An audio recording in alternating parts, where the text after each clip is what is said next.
He is so incredibly capable, so bright. I just always thought of him as a hero. He managed to look at the whole problem of tuberculosis in the context of how do you deliver proper care within the developing countries.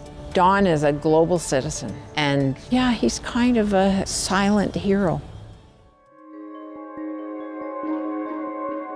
I was born in Camrose and grew up on a farm near New Norway, Alberta, in a Swedish origin community.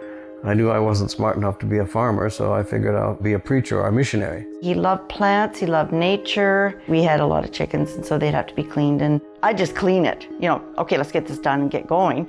No, he'd cut it open and he'd be drawing all the organs. So he was actually a medical person right from the beginning. When I was in school, my biology teacher said to me, "You're pretty good in biology. You should think about going into medicine." I thought, well, that's an interesting idea. I don't know what my father would think of that, because we never had anything like that in our family. But he didn't say a word. So yes, okay, off I went. When I finished medical school, I went to the Vancouver General Hospital, which at that time was the biggest hospital in the Commonwealth. That's where we met on the ward. He looked very young. I mean, I really thought, what's this child doing on my ward? But he's got to be the most honest person I've ever met. Amazing integrity, kind, funny, and he's brilliant. So, I mean, and he's not bad looking. When I was in Rochester, I saw a notice about a situation in Africa, in southern Sudan. The war had stopped, but they needed to reconstruct the country, and they advertised for a physician. I got my first introduction to the concept of primary health care, and we were basically pioneers on that. Then an opportunity came up in the Philippines. We went a couple of years and worked there, applying the things that I'd learned in Africa. And I realized the importance of tuberculosis, although I'd been interested in tuberculosis anyway, because a number of people in our extended family had died of tuberculosis.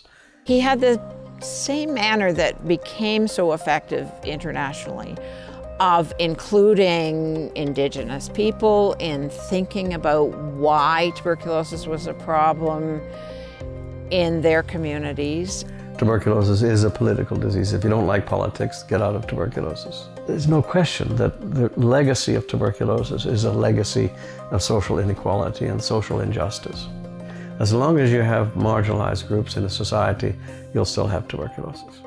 He actually made people aware that this was still a major problem and that they had tools to actually eradicate it if they were applied correctly. My predecessor was coming up to retirement, so they were looking for a successor. I was the first full-time scientific director. He and another colleague are the ones that actually developed it, wrote about it, and then the WHO adopted it. It began with about 7 or 8 countries, but it is now a global program. It was his manner of execution that enabled it to spread very widely. There's only a tiny minority of countries that haven't adopted it as their policy. I didn't accomplish anything. We worked together, we learned together, we created a community of amazing people. Alberta should be really proud that he's from here in the university. I'm thrilled that they're acknowledging his contributions.